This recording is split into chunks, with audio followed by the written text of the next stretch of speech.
Hello, everyone. Welcome to another episode of the Far Post Podcast, Social Distancing Style.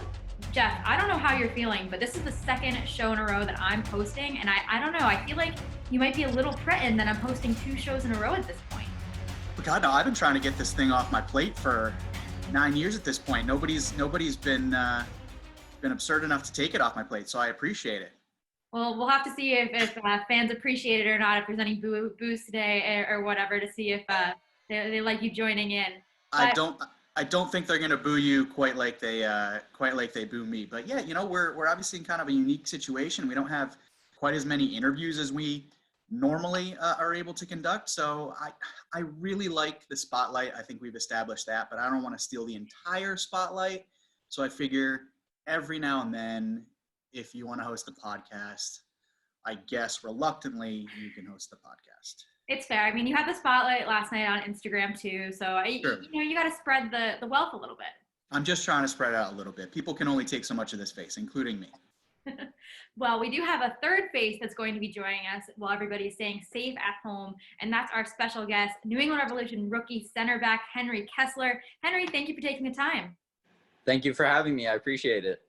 Yeah, Henry, and it's your first time as a Far Post podcast guest. I know you had your professional debut on February 29th in Montreal, and on March 7th, your home debut at Gillette Stadium. But today is a big day for you on April 2nd because it's your professional debut for the Far Post podcast. Were you prepared for this moment? I've been preparing for a long time for this moment. I just want to say that I don't think I'll be able to live up to Diego's cute dogs. So I just want to preface that, but yes, I've been preparing for this for a long time now. Good. Well, we are excited to have you on, the first of many, hopefully, appearances on the Far Post podcast. But just first things first, Henry, given the circumstances with COVID-19, how are you doing staying at home and social distancing? I'm doing probably as well as I can be. Obviously, everyone wants to be playing. We're trying to do as much as possible, but at the same time, you need to make these decisions and hopefully get past this as soon as possible. And what area of the city do you live in? Are you with any roommates that you've been social isolating with? So I normally would live with Justin Renix, but he is from the Boston area, so he went home. My other roommate, Matt Miller, great guy. So it's just been me and him. Okay, very nice. So at least you have somebody around to hang out with during the time. Yeah, for sure. Yeah. Henry, is it weird for you to be isolating in an area of the country, an area of the state that you're not all that familiar with? Like, how much did you actually get to kind of explore the area and understand your surroundings before all of a sudden you were kind of locked down and isolating at your home? Almost none. Almost none at all. So from the time that I got here, January 7th, something like that, January 17th, right? And we had a couple weeks here. And then preseason, we were LA, Portland, right? So we weren't here much. And then after that, Montreal. And then we had a week here after that with our home opener. So really not much time at all. But yeah, look forward to getting to know the area a little bit more once we're out of quarantine. Have you had time to settle into your space at home now? I feel like given the travel with preseason, it might have been a little bit more difficult to kind of get settled just within your apartment. Have you had time to kind of get the bearings at this point? For sure, yeah. I've done some cleaning and furnishing, obviously before everything went bad. But yeah, for sure, getting used to my space, which is nice, and really making it home. Throughout this process, how close of contact have you been in with your teammates? Speaking of teammates, happy birthday to Andrew Farrell. Shout out. Yeah, shout out Andrew Farrell. Happy birthday, man. Yeah, for sure. Been texting with a bunch of them. Mostly the younger guys, I'd say. I was texting Brandon the other day, just trying to figure out what he's doing. And he's a big workout guy, does a lot of body weight stuff. So told him I was doing some push-ups, and he said, how many? And so I said, 100 a day, which I thought was decent. And then he goes, I roll out of bed and do 100 a day. So I've since upped it to 125, but Still not at his level, but so keeping in touch with a few guys. Yeah. A push-up challenge. That sounds like a piece of content we might have to make at some point. We might have to. It reminds me How of physical. I How wouldn't spread say. out is the 125? Like how many different times are you doing it to get to 125? You just banging out 125 like that? No chance. No chance. It takes at least 5 sets. So that's about 25 push-ups. So, but looking to improve on that. So hopefully it'll become less and less sets. Well, you mentioned doing a bunch of push-ups as part of your workouts. What are the other ways that you stay physically fit at home to keep in that shape for when you're called back to be on the pitch at Gillette Stadium? Right. So that stationary bike that we got Rev sent us is huge. That's a great resource to have. So I use that a lot. That's good for cardio. And then there are like other routines that they've sent us, whether it's the trainers, like just rehab stuff. You know, I'm trying to work on my hamstring strength. So I do a lot of that stuff. But then like split squats, other body weight stuff, a lot of core exercises. So yeah, I mean, I don't have weights here, but so a lot of body weight stuff, but good routine they've sent us. How much consultations do you have with the coaching staff? I know you mentioned they have sent you a few packets. Do you talk to Jared Phillips like once a week or something along those lines? And when did they provide you with that equipment? I think they brought the bike probably almost 2 weeks ago now, which is great. And I talked to James and Jared both. James probably more frequently as he checks in every day. How was the workout? You know, which is helpful. keeping track of what we're up to. And then Jared is like anything more specific that I need. And the trainers as well. They've been helpful. Because there's still nagging injuries and not having the training room, you know, that hurts. So anything that we can do on our own to help our health is important. And while you've been working on your physical fitness, have you had an opportunity to work on your soccer skills at all, say in the backyard or outside, or have you been focusing mostly on those physical strength workouts? Yeah, a bit. Not as much as I would have liked to, obviously, but you know, doing what I can. And I mean, it gives me an opportunity to work on things individually that I might not have had otherwise. So working on my foot skill and whatnot, focusing on my technique, stuff like that. So while we can't necessarily get game-related stuff, there's always something you can work on. Henry, can you remember a time when you went this long without kind of getting your feet on a soccer ball in an organized setting? Because I'm sure soccer has been a massive part of your life since you were very, very young. I cannot. There has been no time like this ever before in my life. I'm trying to think of the longest time I've went. Yeah, it's without playing a game. It's like, because even in the summer during the college seasons, we were still playing NPSL or PDL, whatever it was, you know, to stay in shape and get touches. But yeah, so this is for sure a unique situation. Do you, without having the game for the past 3 weeks and having to kind of reset mentally a little bit, does it almost kind of rekindle that, not the love for the game needs rekindling, does it almost make you appreciate the game more once it's taken away from you kind of so suddenly? Definitely miss it. Also miss watching it. I think that's another big part, is that, you know, we don't get to watch that's a big part of my life too, is watching soccer, not only playing. So both of those factors for sure. Definitely appreciate the game. So yeah, as you said, when it gets taken you so abruptly like that, yeah, it does make you appreciate it a little more. Henry, you mentioned the abruptness of it being taken during this type of situation. You obviously just had a couple professional milestones besides the Far Post podcast debut. We'll go back to the big debuts on the stadium fields, but how tough is the mental side of this situation, because you were getting in such a good grind as you were starting out the season?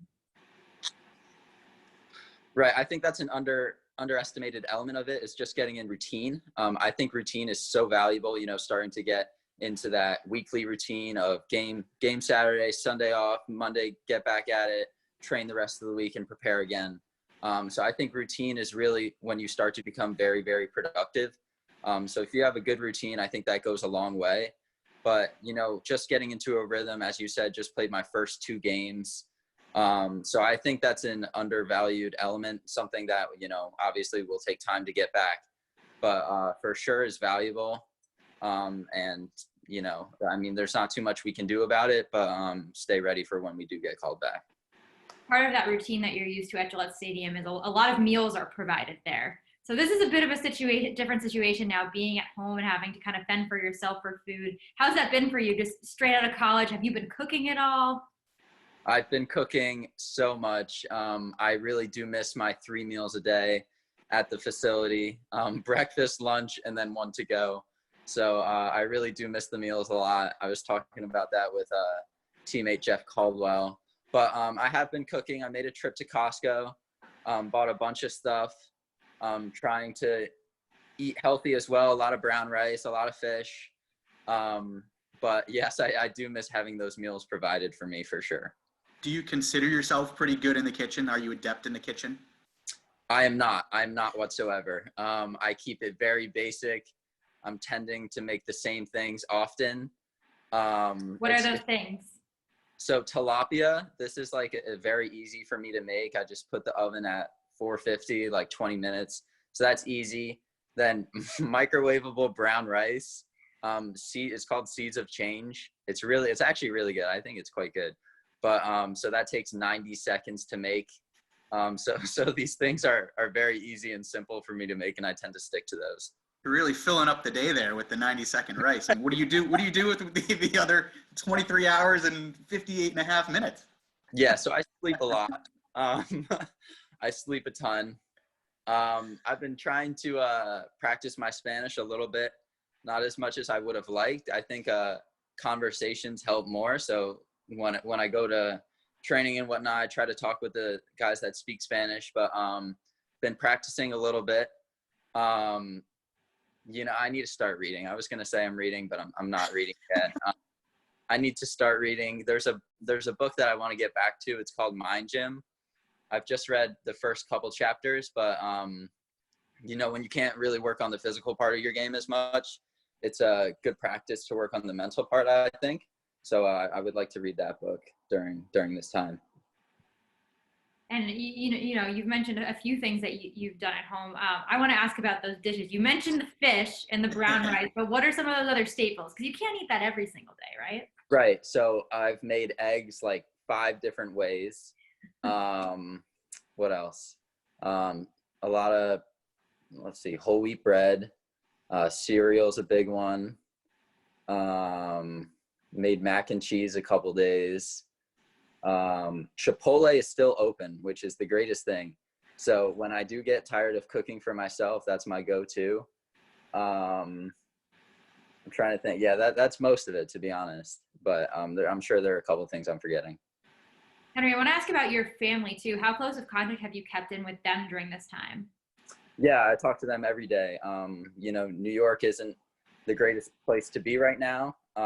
So they're being careful, but so they're fine. They've told me that, just the hospitals are not in the best state right now. So it would be unfortunate if like anything else caused you to go to the hospital at this time, but luckily they've been healthy and staying away from those areas. So they're fine. Thanks for asking. Yeah, can you tell me a little bit about them? Do you have any siblings? I just don't really know if you have a brother or sister, if you're an only child. What's kind of the layout of your family? Right. Yeah. Big family. I have 3 siblings, 2 older sisters, 1 younger brother. Okay. So big family. My oldest sister graduated from Harvard and she's now 25. My second oldest sister is, wow, I should know this. She's 23. Went to Southern Cal. And my younger brother attended UVA with me for 1 year, and he's still there, and he plays on the soccer team there too. Very nice. How's he doing? Is he remote at this point from school? So yeah, his schooling got moved online, and he's at home with my family. Gotcha. And is your mom proud of you cooking at this point in your life? Yeah. So she is proud. But I think she would like to see me expand my horizons a bit and move on to more than just a couple dishes. But I think she knows she knew I was very poor in the kitchen to begin with, but I think she, considering the circumstances, she'd be proud. Moms are always proud when their kids are cooking. I remember when I got out of college and I started to cook, my mom, I was asking her for recipes and she had so much fun sending them to me. That's nice. Yeah, I mean, to be honest, in New York, there are so many things you can get. So like takeout is very common. So maybe like I'm making excuses right now, but no, I'm just not a good cook. I'll work on it. I'll improve. You have some time to try to develop those talents. But speaking of talents, have you discovered anything different about yourself, like a hidden talent you didn't know you had? Obviously, the 125 push-ups is a new thing for you. What kind of other things have you been doing that are hobbies or talents that you might not have done before? I'm trying to think. Hobbies or talents. Not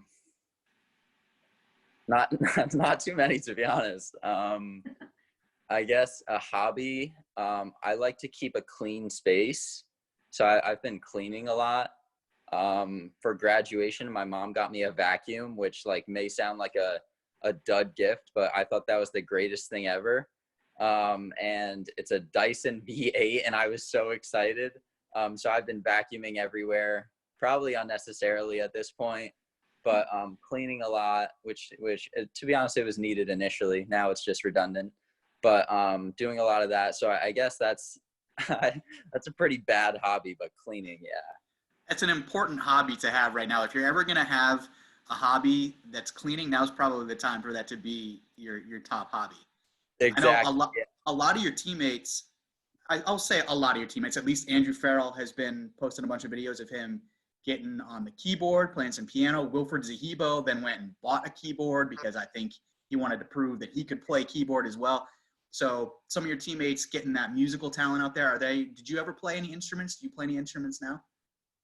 I never have. Well, the recorder, I think that was 3rd grade.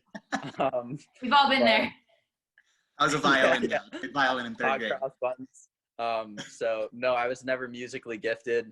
I followed Andrew's Instagram, the Quarantine Farrell, or whatever his Instagram is. But yeah, I'm jealous of his ability to play piano.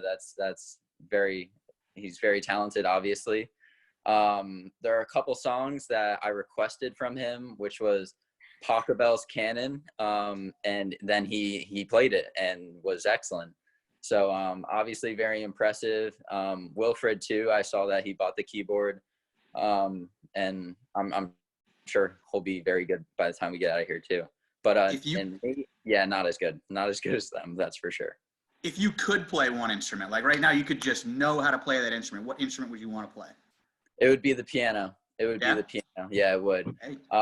For those, one, as I mentioned, Pachelbel's Canon, but 2, I think the Champions League theme song, to be able to play that on piano would be really, really cool.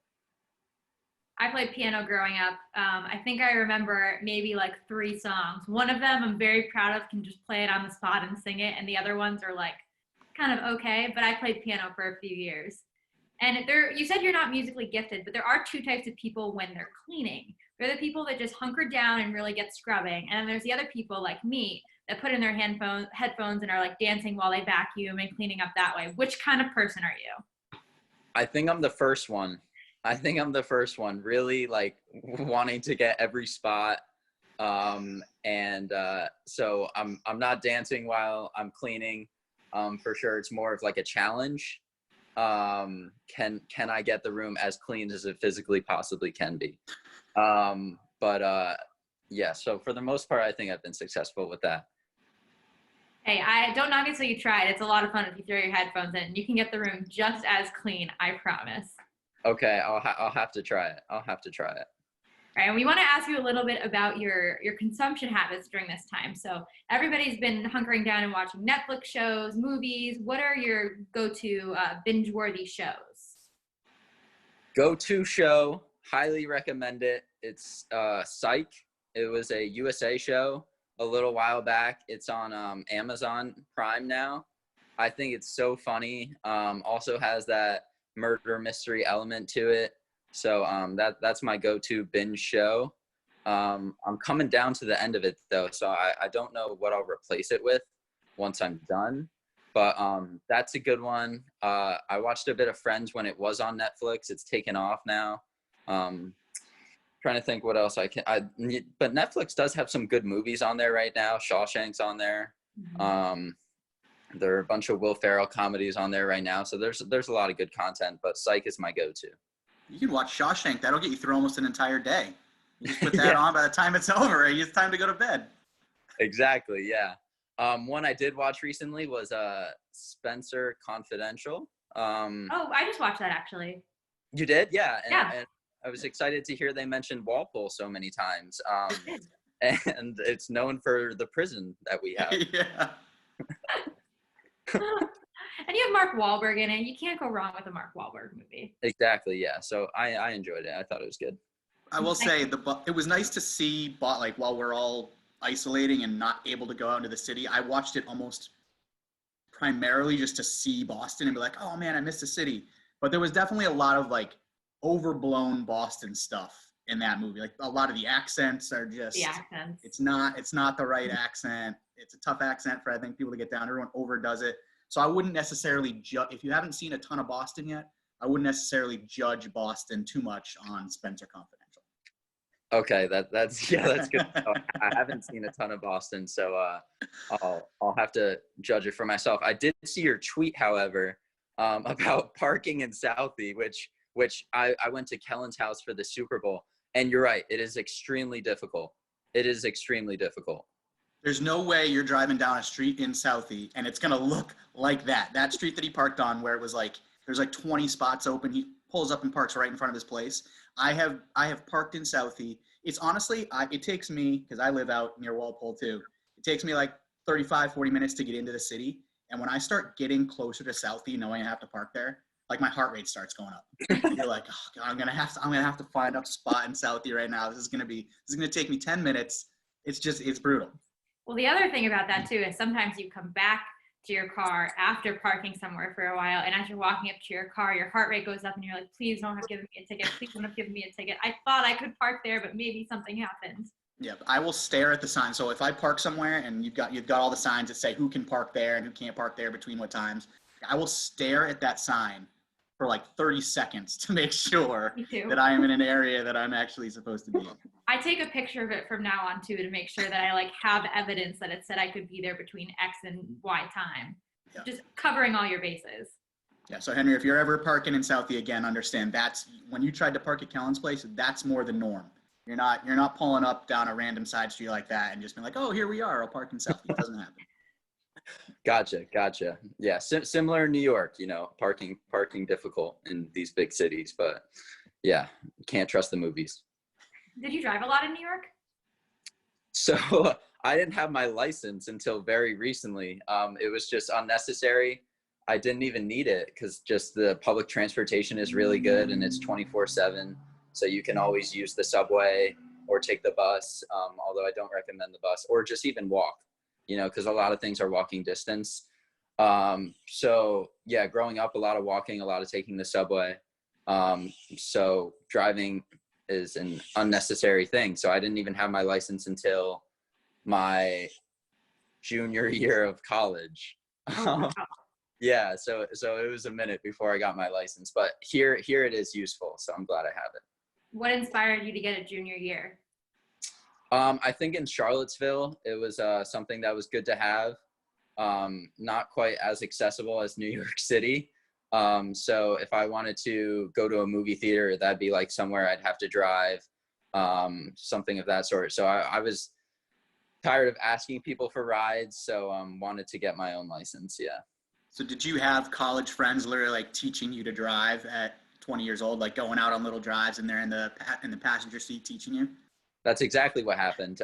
So my goalkeeper, Colin Shuttler, was probably the first teammate that let me drive his car. And he was very skeptical initially because I was horrible. But did let me drive a little bit, taught me the basics. My mom also taught me, but I've had a few teammates teaching me how to drive, yeah. Did you drive in a parking lot? Where did you guys go? So I don't know whose idea this was, but we started on the road, like the actual street, which just not a great idea considering I didn't even have a permit. But we did okay, and we survived. So, and I learned more importantly. Hey, live and learn. They should make that a saying. That should be a They saying. should. Live and learn. Let's start that right now. Hey, you have your license now. You're driving to and from Gillette Stadium when you're not social distancing, so everything is good. And I want to ask you about social media because you did a Q&A with some of your Instagram followers. I don't know if it was last week. All the days kind of blurred together. But what was your favorite question that you got asked? There were a lot of good ones. Favorite question. I'm trying to think. So there was. I used the hashtag long legs a lot. Someone asked, "Is there anyone with longer legs than you?" That made me laugh. And the answer is obviously no. I'm trying to think what else there was. There were some like good content ones or like ones that really made me think. I think the first one was the most stressful game you've played in, which is kind of a hard one to answer because, I try not to be stressed during games. I just don't think that's a good emotion, an emotion that yields a good performance. One that I really liked was, when did you know that you could be a pro? And, I think like you should always believe in yourself. So if there's anything that you want to do that you can just like, it's going to sound really cliche, but you can do whatever you want to put your mind to. So I really liked that question. I'm trying to think. There were a couple others too, but those to start. Was there a question that didn't make the cut that you want to share with us? I'm trying to think. My friends asked quite a few inappropriate ones that I could not put up. So I can't share those. I'm trying to think, was there one that made the cut? There were several about what it takes to make it pro, and you kind of need to have you need to have a complete package. You need to be able to do it all, I think, to make it to this level. But so that's one that maybe I didn't answer. A lot about the college recruiting process, which I think is different for everyone. So those were a few. I have one that I didn't get a chance to ask. Okay, yeah, please shoot. So I know you graduated early. You graduated before you came to the Revs. What did you get your degree in? So I majored in American Studies. I don't know if it's a unique major to Virginia, but so it's basically a mix of history and literature. And from high school, this is going to sound like a cop-out, but from high school, I had some credits that I acquired. So this was the fastest way for me to graduate, is what I discovered. So I knew that potentially wasn't going to return for my senior season. So this was something that was of interest to me. So I thought this was the best decision for me, was to graduate early, and thus choosing that major. But I did enjoy it. So read plenty of good books. Probably not as many as I was assigned, but yeah. So, yeah. I think we've all been there, but I enjoyed it, but American Studies is what the major was called. Do you have a favorite historical period based on your studies? It's a great question, Jeff. It seems like the answer is maybe no. I think the answer is maybe no. You love them all. Yeah, I love them all. That's a good way. Too hard to pick. Yeah, hard to pick. Difficult decision. There's just so much history out there. I'll get back to you on that one. Yeah. Okay. I want to write a story about that. Yeah, that's your homework. Homework? So it depends on the class. So, do it as my homework. Oh, okay. Yeah. So please continue with what you're going to say about homework. I thought you were asking for like what my homework was, and I'm scratching my head to remember. But, I can take you through what a course load was, which was I had language requirement, so I had Spanish. What else? So my last semester, I'll just do my last semester, which was Spanish, history of theater,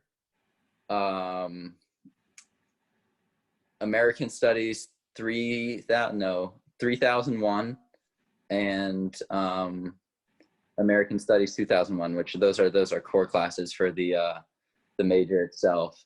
But yeah, only 4 classes that semester, which made it more manageable in season. Something that I appreciate, that I don't have to do both anymore. I think it makes things a lot easier. Did you take Spanish because you thought it could come in handy as you pursued a professional career in MLS, or was it because it was strictly a requirement? No, 100%. I had the choice. So I could have taken sign language if I wanted to, French. There were a bunch of languages that were offered. But I had a little background in Spanish in high school. So I knew a bit, which was helpful. But no, I wanted to learn Spanish, and I still want to learn Spanish. I would love to be able to communicate with all my teammates. That would be really nice. But like I said earlier, I'm practicing a little bit, and hopefully one day I'll be fluent. What are you doing to practice? Yeah, so it's just little stuff. My roommate, Matt, actually speaks Spanish, which I just learned very recently. So I've been talking with him a little bit. And then there are a couple apps that I have. Duolingo's very basic one. That's just like daily refreshers. But what I learned most from is like conversing with other people. And I think I need to work on my listening, because I can say generally what I want to, but sometimes I don't always understand. So I think I want to buy Rosetta Stone, because then I think, well, hopefully that will make me a better listener. I think that's what I need to work on most.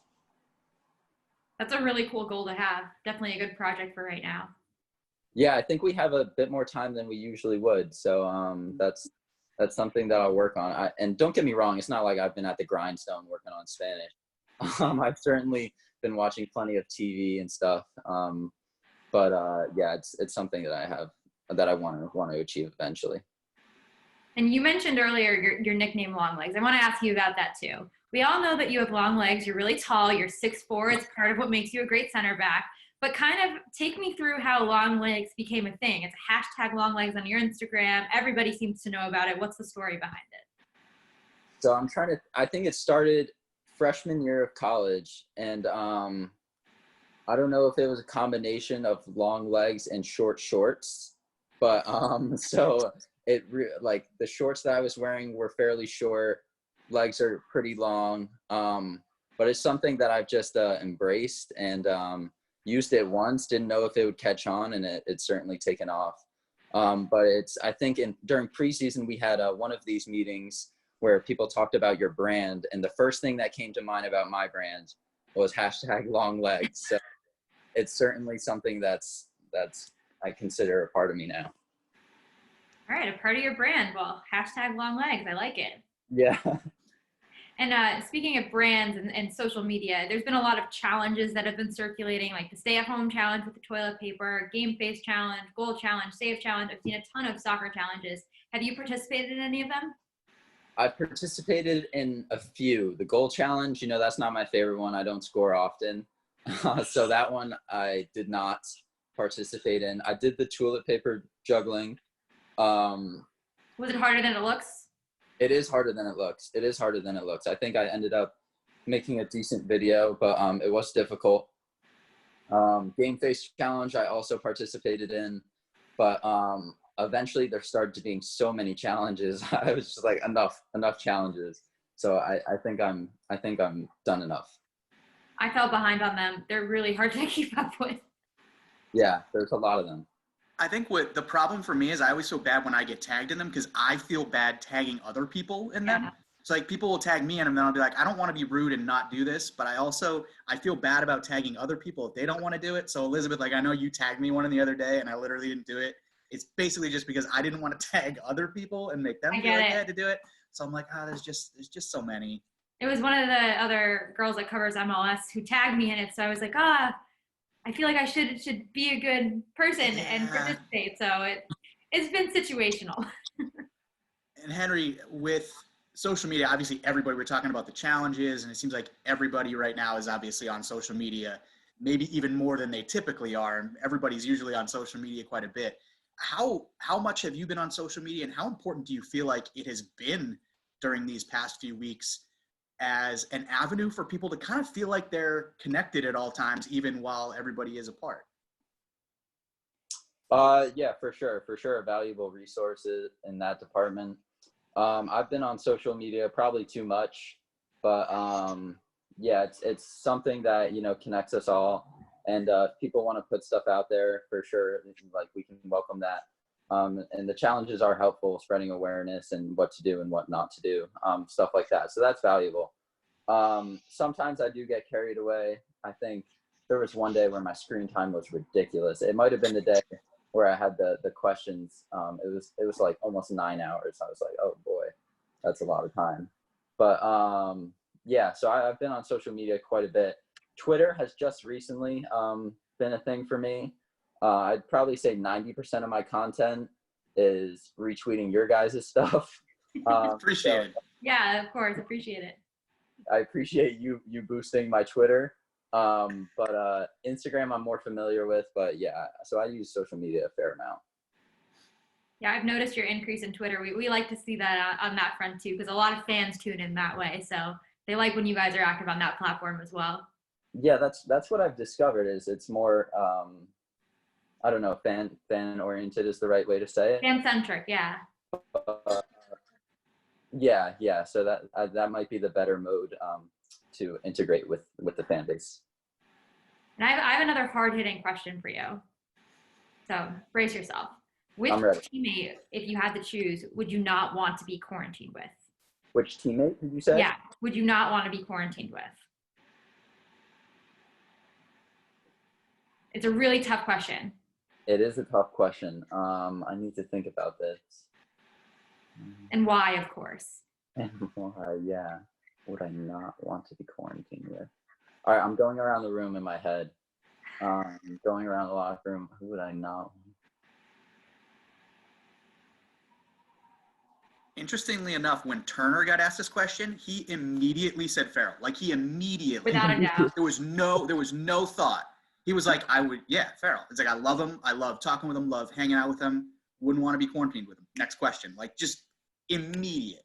It was pretty funny. Oh. And he also said he stayed in closest contact with him throughout this whole thing. So it was pretty funny. Man. So first of all, I don't think anyone on the team is sick, but if they were, that would be my response. But to point out one teammate who I really didn't want to spend that much time with, I think that's difficult. Man, I'm trying to think. Okay, maybe someone who, no, because I was going to say maybe Gustavo, because we couldn't talk to each other. But then you learn Spanish. Right, I learned Spanish, and so then it might be helpful.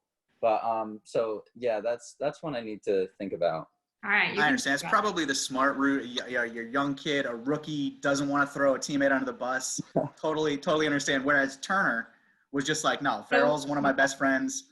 I'm going to throw him under the bus immediately. I do not want to quarantine him. I'm not going to lie. Like, my best friend from home, I love her, my favorite person on the planet, but I could never live with her. Like, it just wouldn't work. We have two different living habits. Yeah. Sometimes it works like that. It's weird, yeah. And while that was a tough question for me, Jeff has a couple tough would you rather questions coming for you now. So, Jeff, take it away. Yeah. So this is how we'll start to wrap up, Henry. We appreciate you taking some time out of your day to chat with us, but I do have a few would you rather questions. So they're pretty straightforward. You get a little explanation as to why you make each of these choices. Some of them are soccer related, some of them aren't soccer related. So I'll start with this one. Would you rather race the 100-yard dash straight up against Wilfred Zahibo, or with a 20-yard head start against DeJuan Jones? 20-yard head start against DeJuan Jones. Yeah, you think you got DeJuan with a 20-yard head start? 20 yards is a lot. I'm 20% there. It is a lot. I don't think he's that much faster than me. He's Okay. very fast, don't get me wrong. You have long legs, though, so. Yeah, exactly. The long legs will help me cover those 80 meters before he goes 100. So that's what I'll go with. What do you think? Where's the cutoff? Like, how much of a head start do you think you need on DeJuan to definitely have him in 100 yards? I think once you start getting into single digits, Yeah, that's you're in probably trouble. about to stop. Yeah. Fair enough. All right, this will go back to the long legs a little bit. And this one isn't necessarily soccer related. This is more just kind of for your everyday life, because you've obviously experienced life as a 6'4" person and the pros and cons to living life as a taller person. Would you rather be 4'6" or 7'7"? Oh, wow. Good one. 4'6" or 7'7", to be clear. So super, super, super short or super, super, super tall? Man. I think I'd go with super, super tall. Okay. And while, nothing would fit. Showers would go. I mean, showers already are a problem sometimes. But yeah, I think I'd still rather be really tall than really short. Fair enough. You mentioned you haven't scored a ton of goals in your career. You're a center back. It's not really your thing. So having not scored a ton of goals and not having the opportunity to do that a ton, if you did have the opportunity to score a goal, would you rather score a 30-yard rocket into the upper corner or a diving header? 30-yard rocket, no question. Yeah. The 30-yard rocket. Good choice. Yeah. I mean, I don't get to shoot too often. So, I think I'd go with the 30-yard rocket. I like that choice. All right. Sort of back to the isolation thing, but we're not going to make you choose a teammate. Would you rather be stranded on an island alone or with someone else who you find annoying? So stranded, I'm picturing a long period of time. I think I would still go with someone who's annoying than rather be all by myself. Just for sanity, like I think if you're alone for so long, that's just not healthy. Even if it's someone who's highly annoying, I could see that getting frustrating, but I think that's better than being by yourself. All right, and the last, would you rather, as a Virginia alum, would you rather beat in the big game Virginia Tech or Georgetown? So I was talking about a teammate about that national championship game yesterday, and it still bothers me. So I think, given the history, I never lost to Tech, never really. I mean, You don't even know what never that's had like. issues with Tech. Right. So I think I would want to beat Georgetown. All right. Take our chance this time. Yeah.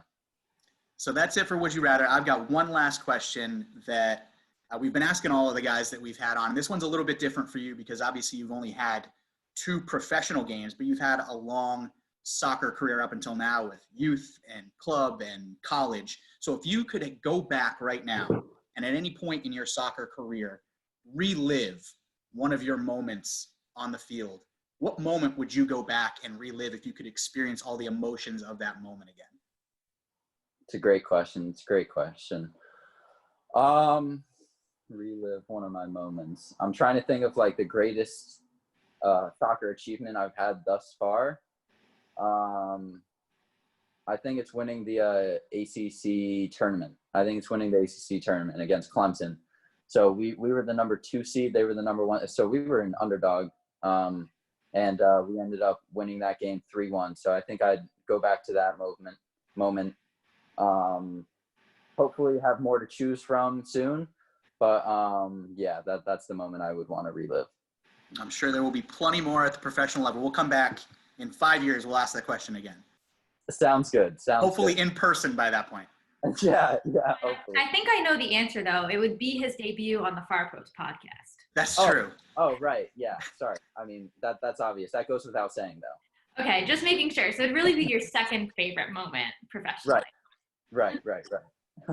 Well, Henry, we really appreciate you taking the time to speak with us today, and we're glad you're hanging in there. You're staying fit, and you're learning how to cook and toning up your Spanish skills. So sounds like you're being really productive, and we look forward to seeing you back at Gillette Stadium soon. Thank you guys so much for having me. I'm proud to have made my debut on the Far Post podcast, and look forward to more appearances in the future. Absolutely. We appreciate it, Henry. Stay safe, man. Thanks for joining us. Yep, no problem. See you guys soon, hopefully. All right. See you soon. Thanks, Henry. All right, bye.